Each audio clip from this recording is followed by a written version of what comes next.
télévision soit donnée à Kambitif officiel ici que Jean Mibino. Exemple de savante Samino Doli à Kambi la 100%. Beauté Topisi Bino. Merci Lisusu.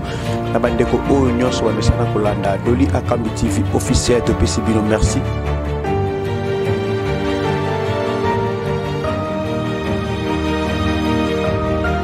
Mbote balanzinyo sur Doli à Kambitif les anga wabino Rebecca Eleni. Maman na solo mon dakota kota ezake donc les amis.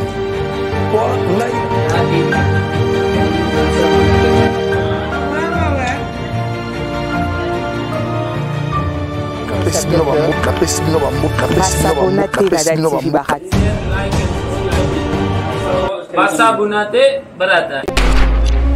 Mbuti balanzinyo sa Doli akam télévision mbuti na bayi nyonso bazona na biso na bayitando ike na bango bayi ya biso nyonso bayi ya sur bayi bakenda sango ya bipai na bipai ya bisika na bisika bozotu na petite sœur internationale moko wa biso ya sur wa biso ya mutima osili komizo wa mawapinga bino ya malamu na mizo mi awa na commune ya Mongafula précisément na quartier Ngombi.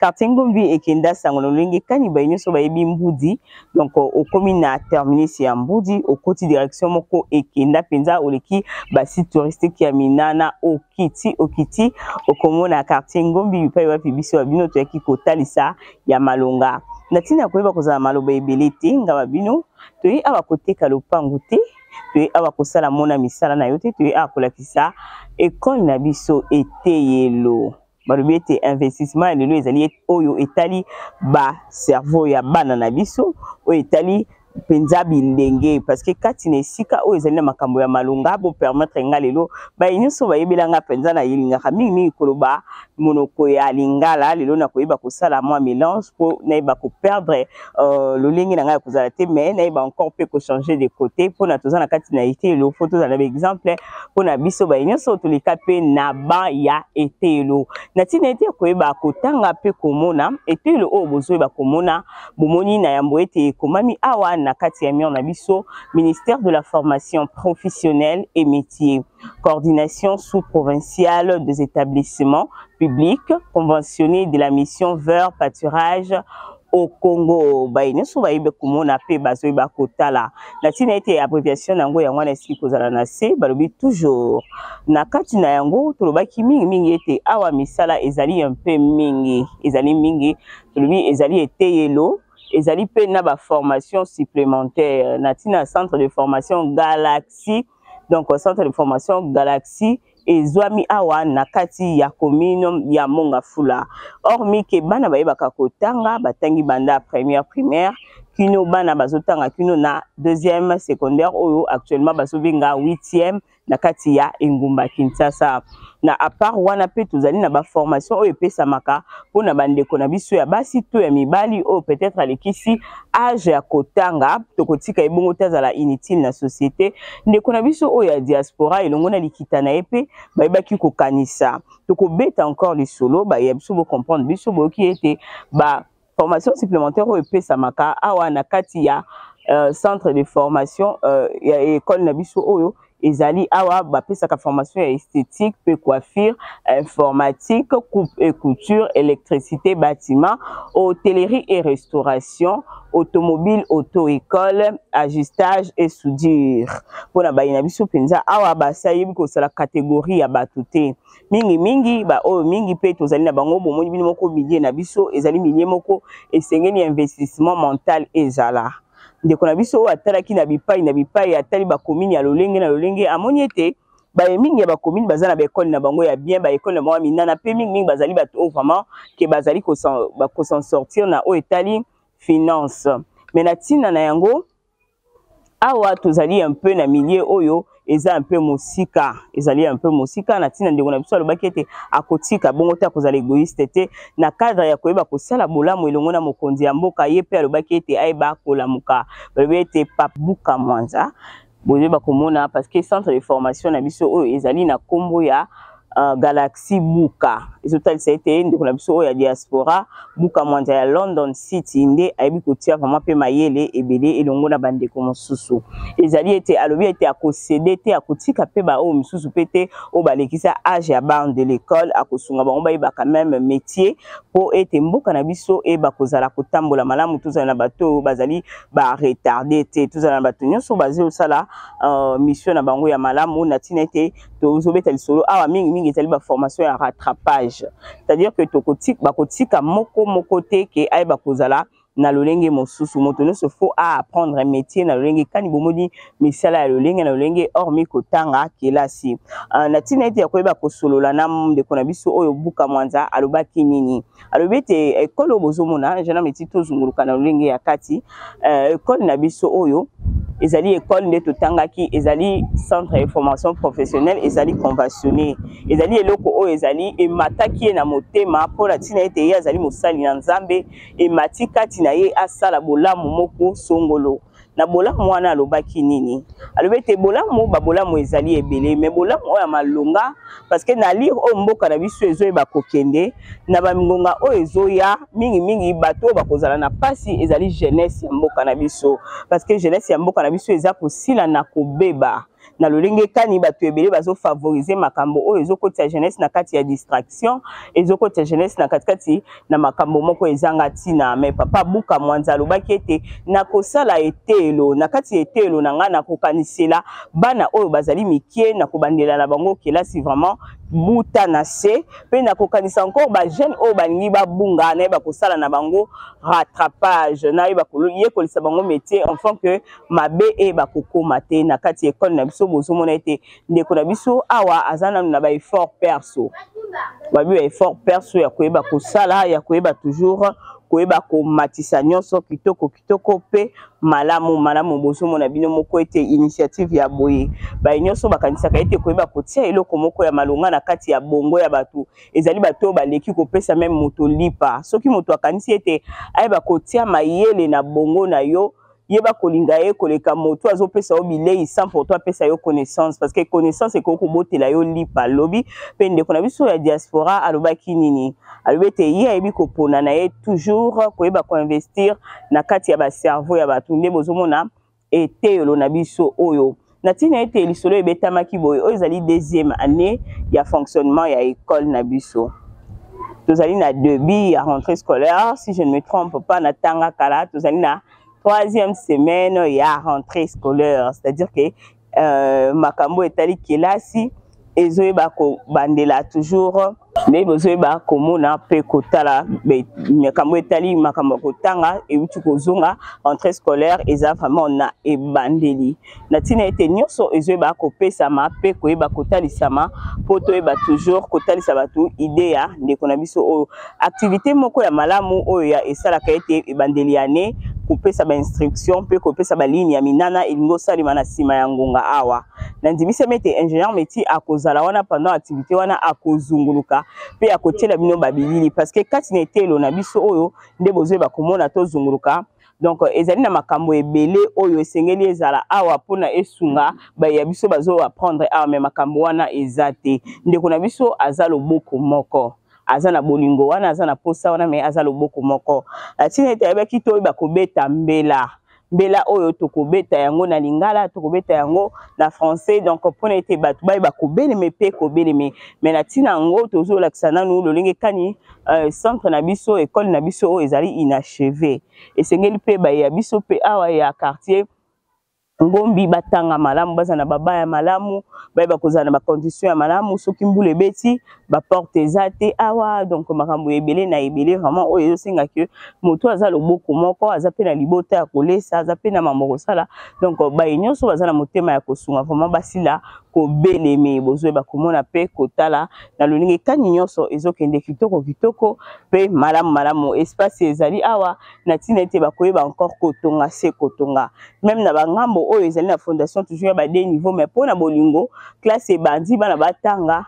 ndeko na biso abi to sur soir non mamisala to zipa quand même bana baya kotanga libanda te lelo toza weekend nde bomoni ke école penza bana batangi penza mingi te mais bana bazalaka tina basali oyo bana bafanya ba condition nini baba ezate azala bolingo akosala mais loboko moko nyonso tozoyeba te tozolinga tosala malamu pe kitoko kaka nde tolobaki ete donc awa ba formation ezali ebele na tina tozomona bandeko na biso pe bazoyeba kotonga na lolingi kani tolobaka ete toujours na cadre ya koyekola na basali na biso ya bipai pe ya bisika na bisika mpona baye nyonso oyo bayebi kosepela vraiment na initiative oyo mpona baye nyonso oyo bayebaki toujours kozala wana mpona koyeba kozala soutenir ba oyo basalaka bolamu donc bayeba kozala pene bayeba toujours kokota na lolenge elongo bani bozobona na bino moko TV eza radio te TV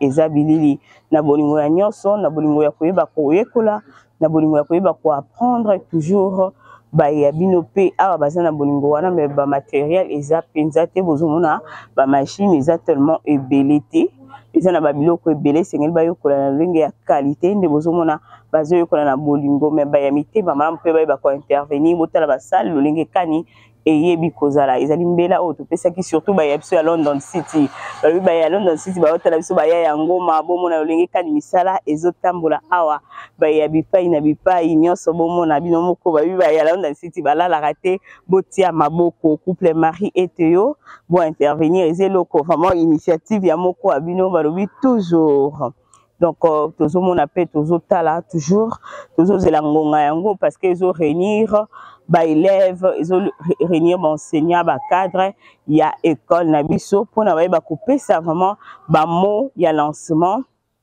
ya année na lolingi ba ponaki mokolo lelo pe biso de lia kam télévision tolobaki ete tokoyeba kozala wana nyonso ekoyeba kopesama parce que école na biso ezali école ya qualité tolobaki ete eza école ya qualité awa bana na bango déjà ya primaire balobaka français anglais donc anglais déjà ceux qui bana bazotanga ngo buta na se ezalaka déjà eloko moko ya malamu parce que bakozala ba difficulté te tango bakoyeba kokola donc na primaire déjà bana baza ko apprendre ba langue nyonso baza na ba langue na bango oyo ezosala kete baza la difficulté moko te baza na complexe moko te ke mona moko atanga na bisika moko boye baza na complexe na ye donc nzamba lola abatelela biso yo vraiment papa mwanza toujours moko biso ya London City parce que olongoli bana na biso ya koto yo complexe wana ya komona mwana moko atanga ke sika moko boye azosabula anglais pe ba ya biso tokuti pe bazoloba anglais tondimisa miete tokoyeba ko lekisa te échantillon moko ya bana oyo ya primaire ba 3e 2e primaire lolenge kani baza ko s'exprimer na lolenge ya malamu en tout cas na ngonga oyo ezoya tozomona ba détails ya kitoko pe ya malamu merci beaucoup. Chers internautes, nous sommes à la continuité de notre émission. Comme je l'avais dit depuis le début qu'aujourd'hui, je ne serai plus Rebecca Lingala. Aujourd'hui, nous allons mélanger vu que nous sommes venus visiter un endroit éducatif. Donc, nous devons s'adapter au milieu. Donc, aujourd'hui, bayanga nyonso bayebilanga na kusabula lingala en tout cas na kozala un peu moto azoyeba ko balola. Gawana nazozongoloka toujours. Bonjour. Bonjour maman. Bonjour. Maman, nous avons des questions à vous poser. Ok. Donc premièrement, je vais vous présenter parce que nous sommes venus enseigner. Tout le monde nous a dit que c'est vous qui dirigez cet établissement. Alors on s'est dit, nous devons nous rendre auprès de vous pour que vous puissiez nous faire un peu des détails. Vous êtes qui? Ok. Merci beaucoup Madame Rebecca. Oui. Moi je suis Madame Julie Simba.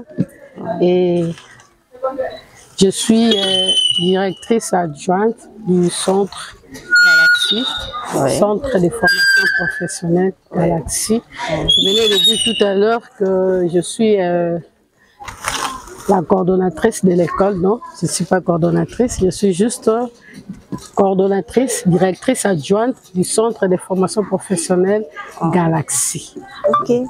Bon, maman, veuillez un peu nous éclaircir. Donc, quel est le propriétaire, le DG de cet établissement et comment cela ça se situe normalement où? Parce que moi, je ne connais pas vraiment l'adresse. Oui, ici, nous sommes à Ngombe-Lutendele. Oui. C'est un quartier de la commune de Mongafula. Ouais. Et Mongafula, c'est une commune de Kinshasa qui est la capitale de la RDC. Et donc, nous sommes dans une école, comme je venais de dire tout à l'heure. Les promoteurs de l'école, c'est M. Noël Bouka. Et nous sommes dans une communauté vers pâturage. Et nous sommes une école étatisée sous la couverture du ministère de formation professionnelle. Voilà. Ok. Maman l'adjointe, comme je peux vous appeler, l'adjointe de cet établissement, il y a beaucoup de milieux. Comme vous voyez, vous avez dit que le DG est en diaspora, comme vous avez dit, il y a deux communes qu'on peut apprécier. Le Tendel, on sait que c'est un peu, comment je peux dire, loin de la ville, hein? C'est un peu loin de la ville parce qu'on a traversé vraiment des routes et des routes pour arriver jusqu'à Sili. Pourquoi vous avez choisi seulement cet établissement de Ngombe? Non, que ça se trouve seulement en Ngombe. L'école, ça se trouve seulement en Ngombe. Il y avait plein de communes, plein de quartiers. Vous pouvez me dire qu'on s'arrête là-bas en Mboudi, mais vous avez encore progressé pour venir s'installer ici. Oui, nous avons choisi ces milieux parce que notre souci, c'est de toucher la population qui est un peu oubliée, entre guillemets, la population des Évrais, les jeunes garçons qui sont un peu livrés à eux-mêmes et qui se sentent un peu comme oubliés de tous, quoi. Parce que quand je parle de Ngombe, Ngombe c'est un quartier qui est encore vraiment, qui n'a pas d'électricité, il n'a pas de routes asphaltées, il n'y a pas de régie de l'eau. Et donc, vous comprenez, quand il y a dans de tels milieux, il y a souvent la délinquance, il y a souvent les jeunes qui sont désœuvrés, livrés à eux-mêmes, et rejetés, oubliés par ceux qui sont au fond là-bas à la capitale. Alors nous avons choisi ces milieux pour essayer un peu de relever les niveaux d'éducation de jeunes gens, de jeunes filles, jeunes garçons qui habitent ces milieux ici, afin qu'eux aussi se sentent intéressés, qu'on sente quand même qu'ils sont aimés et ils sont aussi comptés parmi ceux qui sont de l'autre côté.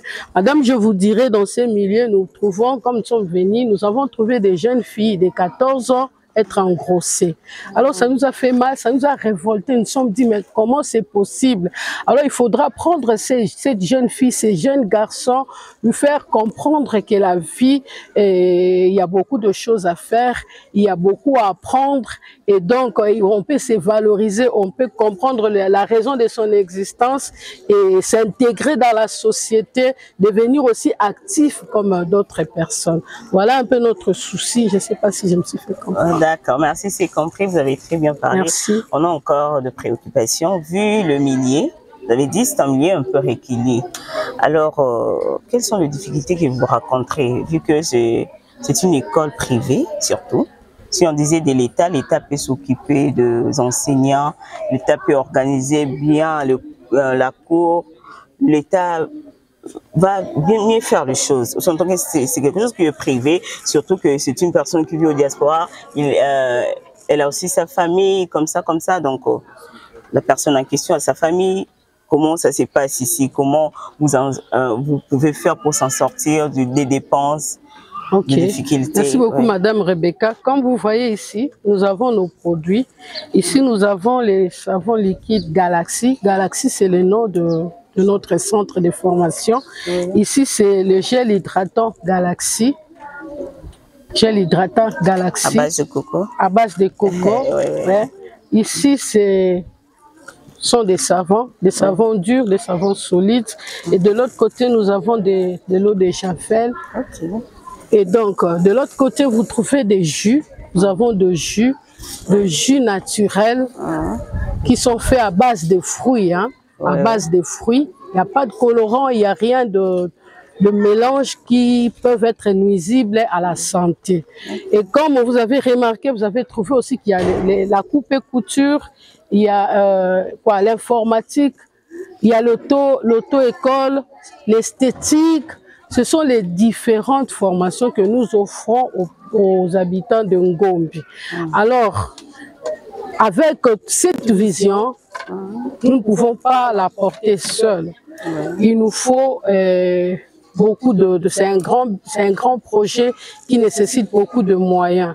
Déjà, nous remercions le promoteur, Monsieur Bouka, Noël Bouka, pour cette bonne initiative. Parce que moi, j'habite ici. Je connais Papa Mwanza. La bonne santé, la vie. Merci pour avoir pensé à nous avec, voilà, avec ces bâtiments, avec tout ce que vous avez déjà fait. Et nous appelons tous ceux qui sont en dehors du pays, tous ceux qui veulent investir dans des vies des personnes, rendre utile des vies des gens. Nous les appelons à venir soutenir de tels projets. Nous avons beaucoup de projets, comme nous vous avons dit, mais les moyens font défaut. Et donc, vos contributions, vos dons, vos subventions sont les bienvenus. Et nous appelons aussi le gouvernement et d'encourager de telles actions.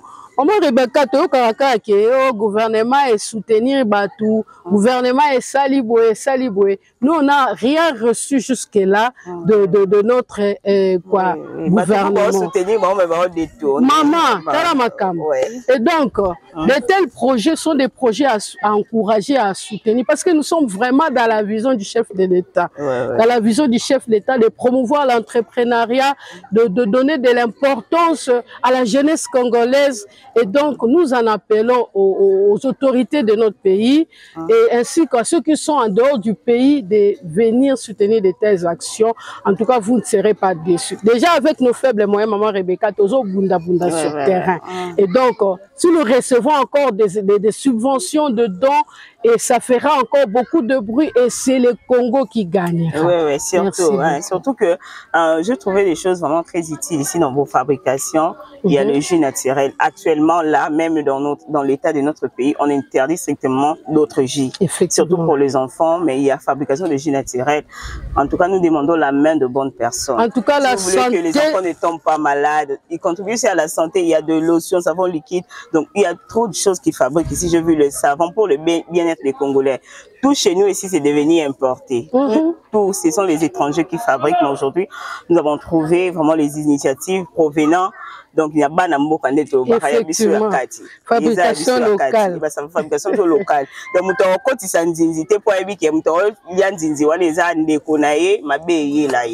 Donc, ok, maman, autour de vous, vous avez des gens qui peuvent parler parce que vous avez tant parlé. Il y a des gens qui vont se présenter. On va poser de petites questions. Effectivement, merci beaucoup, Madame Rebecca. Si vous pouvez vous présenter devant la caméra de Doli Akami Télévision. Ah oui, premièrement, je suis directeur de cette école. Qu'est-ce que je pourrais dire? Vraiment, je remercie d'abord les parents qui nous ont envoyé les enfants ici à l'école. Ensuite, je demande aussi aux parents qui gardent leurs enfants à la maison qu'ils puissent nous envoyer encore les enfants ici, puisque nous avons une bonne formation ici. Nos enfants parlent l'anglais, de l'école primaire jusqu'au secondaire, parlent aussi français. C'est ainsi, je vous dis qu'ici, il y a une bonne formation. Ok, vraiment, c'est une très bonne chose parce que ici, quand il a le bandit vous permettre un complexe isaté. Donc, cette initiative a fait de sorte que et zéro complexe là.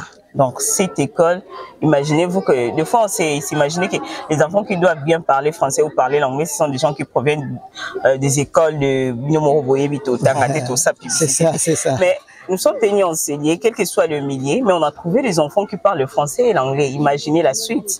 C'est que ici, donc, niveau et zongi à la hauteur. Papa directeur, comme on a toujours appelé. Votre nom, c'est qui? C'est Kabeya Martin. J'ai oublié encore de vous dire que nous avons 3 directions ici dans notre école. Il y a la maternelle, il y a l'école primaire ainsi que les secondaires. Les secondaires. Papa directeur, vous êtes mieux placé à répondre à cette question. Ah oui. Ouais. Est-ce qu'ici on paye les enseignants? L'argent qu'on paye les enseignants provient d'où? Des élèves ou ça provient des gens de bonne volonté? Ah voilà. Bon, vraiment, les gens qu'on paye les enseignants, d'abord c'est une école privée, donc supportée par les parents, mais avec le paie que les parents nous donnent, nous partageons ça avec les enseignants. Mais sinon nous demandons vraiment aux promoteurs qui a fait l'école, vraiment qu'il continue toujours, mais ça demande aussi l'aide du gouvernement, parce que vraiment, dans un milieu comme Ngombi, vous voyez vous-même, c'était recoin. Les gens, quand ils viennent ici, ils disent c'est le village, mais on ne pouvait pas laisser les enfants parce que nous sommes juste des Congolais, nous tous nous sommes des Congolais. C'est la raison pour laquelle le promoteur a raisonné de mettre l'école ici pour que les enfants puissent avoir quelque chose dans leur tête. Donc, pour ne pas trop cacher, donc là, je vais poser la question à un enseignant ou une enseignante. Par rapport au salaire qui se donne ici ou aux qualités d'enseignement qui se donne ici, qu'est-ce que vous pouvez juger? Parce qu'ici, on a dit que c'est un établissement créé par... et c'est un établissement privé. Alors, il y a des choses peut-être qui ne vous plaisent pas. Il y a nos téléspectateurs qui sont là. Ce sont des gens de bonne foi. Parce que vous avez eu l'initiative de pouvoir encadrer le jeune. Peut-être on peut dire que ce qu'on peut vous donner peut être insuffisant. Mais qu'est-ce que tu peux dire aux gens de bonne foi ou à la communauté qui vous regarde? Merci vraiment pour la parole que vous venez de m'accorder.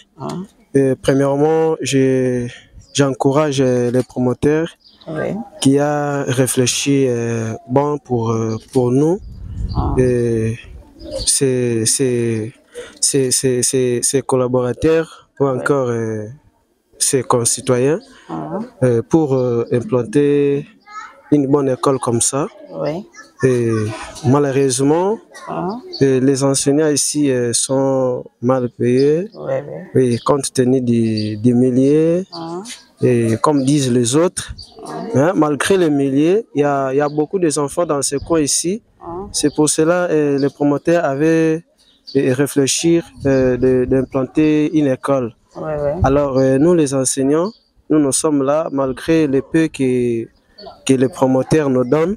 Nous n'avons pas voulu vraiment laisser nos enfants comme ça, étant comme les enfants de la rue. Nous voulons bien les encadrer parce que ce sont eux les responsables du demain dans ce pays. Alors, il y a vraiment une bonne qualité d'enseignement qui se donne ici, au collège Bouka, et malgré l'émolument que nous, les enseignants, nous touchons, en tout cas, ça ne correspond pas. Mais nous demandons l'aide aux gens de bonne foi, surtout au gouvernement, notre gouvernement, s'ils peuvent nous soutenir pour que ces enfants soient bien encadrés. Ok, merci beaucoup. Les noms? Moi, c'est M. Dada. M. Dada, je suis titulaire en 6e année. Primaire, oui. Ok, merci beaucoup. Donc, si on peut nous appeler, et ça c'est une élève? Apprenante. Donc, bonjour. Bonjour. Comment tu t'appelles? Je m'appelle Mukanga Hélène. Mukanga Hélène, tu étudies ici? Oui, je fais la formation pour la couture. Pour la couture. Mukanga, pourquoi tu as choisi de faire la formation pour la couture ici? Bon, déjà, c'était ma passion depuis toute petite. Je mets coudre les habits. Et puis, quand j'ai écouté la formation ici dans notre quartier, c'était un peu rare quand on avait dit qu'il y a un centre de formation ici. Je suis venue ici pour faire ça. Parce que j'aimais ça depuis toute petite. Ok. Quelles sont les difficultés que vous rencontrez lorsque vous êtes en train de coudre ou de faire la formation? Bon, on a un peu de difficultés parce qu'on a un manquement de machines. Il n'y a pas beaucoup de machines. Oui. On a aussi un problème parce que notre salle n'est pas encore bien. C'est pas encore fini, c'est un peu ça. Ok. Donc, vous avez suivi comment notre cher concert élève a bel et bien parlé lors de la formation. Les gens batunia sous batunga kabaya London City. Oeza mabele na bino. Babi oza na machine mo na ndako e okanga ngoka et ça la surtout yo changer na musala. Bubumba ba machine te awa na kati ya centre na biso vraiment. Nous allons na posa ya ba machine ba boki était awa ba sala ka ba formation ya couper couture ndende ko ya lobi ba formation ba auto école. Oza na mutuka no mo obombaka. Au moins ndenge ya kosala te contacter Doli ya Cam Télévision tokoyeba toujours ko tia bango contact na ba ya biso awa donc bakoyeba ko intervenir.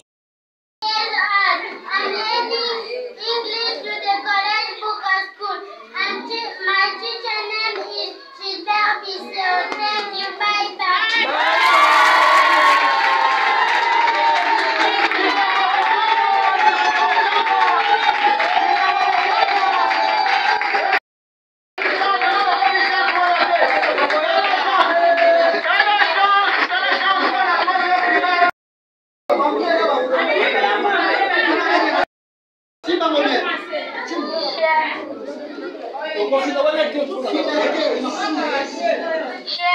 parents, chers collègues, chers enseignants, chers directeurs, bonjour.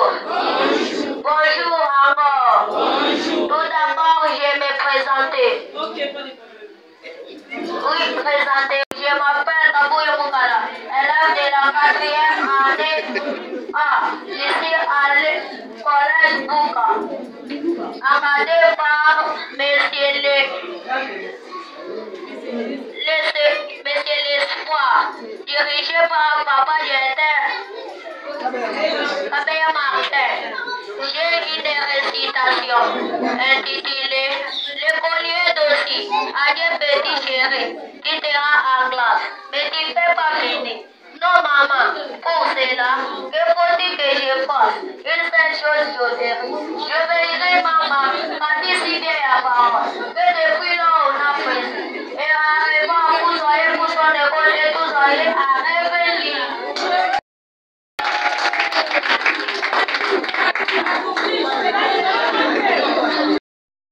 I love Ibuka School because all the girls here, she love English.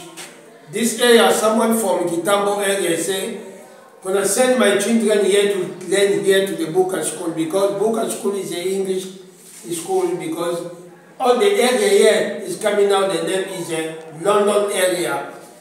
Another one from Newcastle said, I think so they have found another school to the Newcastle like a Buka School. And now they say to the London like a Buka School. That one, God bless these people, and they bless all the teacher, bless the children, everybody here, Buka School to go up. Because on 2 months now, they start to speak English now. If gonna be 1 year, what gonna be what gonna be again, you know. Now only 2 months they start to speak English. Now after 6 months, now gonna be very, very happy and good conversation during all life. Gonna speak very nice English. Thank you. God bless them and bless again the school, Buka School. And the promoter too for the school, the promoter for Buka School, God bless him to keep that school nice. Thank you. Bye-bye. Bye. Papa. Oui, papa tokuti yo awa na kati ya établissement na biso o salaka nini awa tozana nani awa. Bon, merci maman journaliste. Premièrement, nazali directeur ya centre de formation Galaxy. Na bengami na kombo ya ici na Basarata ta Fabrice. OK. Donc papa, toujours misali zo salima. Abandi kuna biso bazotonga ezali balakisi to ezali bato bayikoyokola. Bon, awa ezali balakisi ko bayetsaka bana ya couper couture. Ouais. Bazali ba mettre na bango. De oyo bazana kati ya centre. OK. Donc tozungulu kimwa mukie pote bakobenda makolo njameti azolandisa toujours na lolenge ilongo bani nde toujours bakomona na lolenge bazali ba mettre mais tous on a ba difficulté na ba machine. OK. Ba machine vraiment est insuffisante ba baza ebelé ba prenante baza ebelé vraiment. Ouais. Mon a surtout bandi ko sala ma pratique ba ya un sous ba ya ko vanda ba machine ce qui on a longo msu à côté. Tous on a ba difficulté ma casse na niveau ba machine vraiment. OK, toujours zunguluka toujours parce que tozali na mituno toko tuna yo wana na tanda bilini ezoeba ko pesa na lolenge longo bani. Donc toyoka ki ba yebele pe ya biso ya ngambo wana basila ki koloba. Tomoni bozali na ba machine oyo ya informatique. Courant awa eza pasi bolobi milieu courant yete. So na lolenge tani bana o bazotanga makambo etali informatique ba yebaka ko mi sunga. Bon, merci maman pour la question wana. Quand tout ça a problème na niveau ya courant vraiment. Donc tout ça il a un panneau. Vous avez tu installer en place wana. Tu installes un panneau. Tu tiens une batterie na convertisseur. Ce qui peut moi ébimiter tout ça la défaillance ba au travail té. Ce qui ne moi ébimi il va travailler. OK. Tout ça ba difficulté ce qui va ko sunga biso ta ba groupe électrogène. Tout ça il ramsa là. Tout ça dans cette filière mobile o eza awa. Et je nga pena courant ou bien ba groupe il faut ça là. OK, bon pona bana auto école. Pona bana auto école bazo zona nous pratique. Bazo pas théorie, pona pratique peut-être ba difficulté mususu. Ya ba mituka donc mamsusu côté pratique to luka to bimaka libanda kuna pona pratique eza pena passe makasi tozonyoka soki mutu malamu akozala ya mosungi akowuta na gouvernement asunga centre galaxie ata na mutuka moko oyo bana bazwaka ata pratique na kati esika. En tout cas baya biso boyoka mbela tozokoba toujours na lolingi kani bokaki papa na biso alobi en tout cas tozozunguluka tolobaki ete tokozwa babesoin nyonso oyo ekotelema awa balobi ata na saki ya sima ata na eloko moko ata na baban bana baza na pesa kofanda ata na machine akuda ata na ordinateur parce que bana baza ebele awa problème ya bana eza te ya bayekolo eza te problème ezaka ya bamatériaux problème eza kaka na ya donc bongo kaka donc na ba condition ya malamu en tout cas bobeli me biso wana toza toujours na bito na mokolo ya lelo ba ya biso nyonso ba bepe ba toto nyonso awa tolingi tokota est-ce que na moment le plus ba toto nyonso ba yo kaka tout ça na ndeko na biso awa akoyeba koloba na Swahili balobi ba ya biso nyonso ya ngambo ya Kisangani ba nyonso ya este o Goma ba nyonso o ya wapi o ya Bukavu ya Maniema o ya Kindu ba nyonso oyo bazali na Lubumbashi Kolwezi donc tozali awa tolingi koyoka vraiment maloba ya ndeko na biso awa ekobima na Swahili. Bonjour. Bonjour. Papa soko wa Swahili ba yo bayoka yo kamera eduli akambi ya mwana liboso na yo. Bonjour, bonjour. Tuliki hapa sie kukuya jifunza kusoma kuandika na tunaomba msaada kutoka kwa gouvernement itusaidie masomo yetu endelee mbele na isirudie nyuma kwa kila jambo yote yenye inaweza patikana. Tunajifunza alphabetisation, tunajifunza Français, tunajifunza nani Lingala, si wenye hatulijua tunajifunza Lingala, Français. Sasa tunaomba gouvernement itusaidie kwa msana ni yetu endelee mbele. Merci. Baya biso bo kimbela, baya biso bipai na bipai, boye bikosila koyoka mbela en tout cas, botia maboko balobi baya affirmer matoto botia école oyo maboko, baya biso nyonso botia maboko enfin que papa Mwanza balobi aza loboko moko, papa Mwanza aza loboko moko bo soutenir yi enfin que nyonso elika malamu pe kitoko bomoni misala ndezo ba kosalima bomoni bazali na posa ya ba ordinateur. Ba misala ko bazosala ya ba fabrication ezali na posa ya ba machine nango pe ezali me bazosala yango na maboko. Imagine toi que ezali eloko moko ke etombwami ba savon ba koyeba kosala ekoteka na prix ya malamu bandeko na biso pe ba koyeba ko bénéficier bomoni ba élève na biso bazala na posa ya ba livre donc mingi ya koloba pena école na biso na posa ya biloko ebele ezali biloko ebele po ezosa esalemi juste pour na motema ya malamu ya kolo esika oyo alibi ko tia ko disposer ba moyen na privé bozomona awa donc bazosala même na biloko etali makambo batu bazala malamu mélange ya malamu oyo esalemi na ba condition ya malamu babi ezali bio babeza jimoko naturel donc ya kitoko pe malamu merci na bainyoso balandaki biso merci na équipe mobimba oyo yambaki biso mama tozala mutu mususu kotia parole de comment lingalo na chiluba okay za malamu weto ba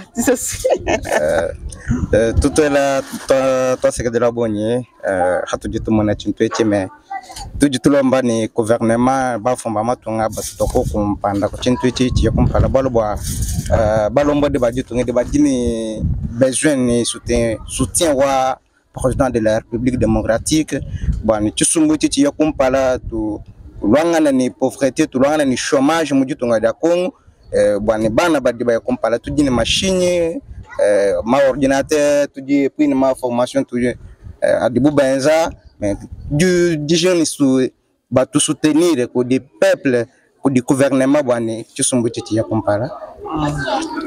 Ok, toi ça qui dit là. Ok. Ok, merci beaucoup na baya biso nyonso balanda biso na bayetando ikena bango ba nyonso bapesa biso occasion ko komela bango en tout cas initiative ezangi singa parole. Ndimisa miete bomoni eta belève bazalaki en tout cas bozomona bino moko ke awa il faut encore investissement ezala moto ya boye ba pesi effondé bato ya boye bapesi bango nano eloko ya malonga te me bazosala mosala na bolingo boye bo mokolo o gouvernement to bato ya malamu bakotia bango maboko seke bana ya koto nyonso bakokoma ba génie bazali na bolingo ya kobanda mosala ya koyeba kotambola malamu pe kitoko kitoko.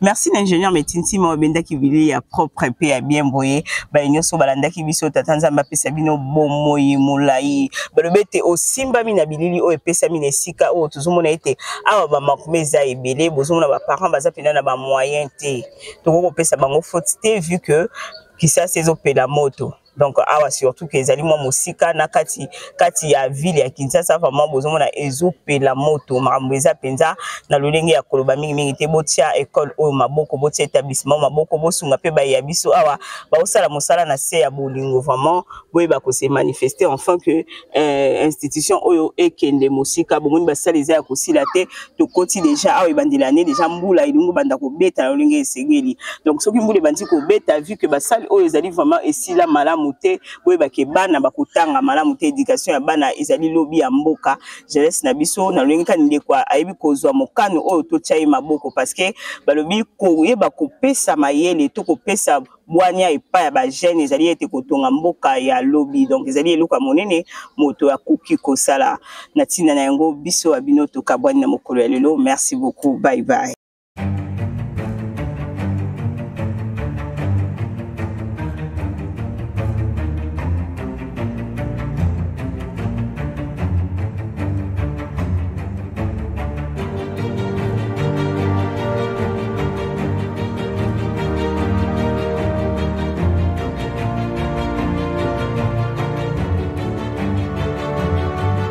Jean soit donné à Cambitif officiel ici que Jean Bino. Exemple de savante ça me donné à Cambila 100 pour Bote to Pessimino. Merci Lisusu. La bande de Oignon soit le Sana Kolanda. Doli à Cambitif officiel de Pessimino. Merci.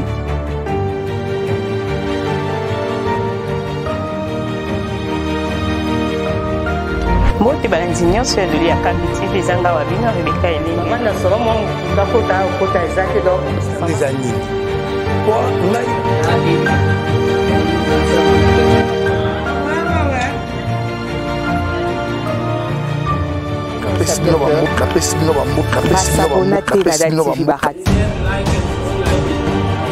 Basabunate barata.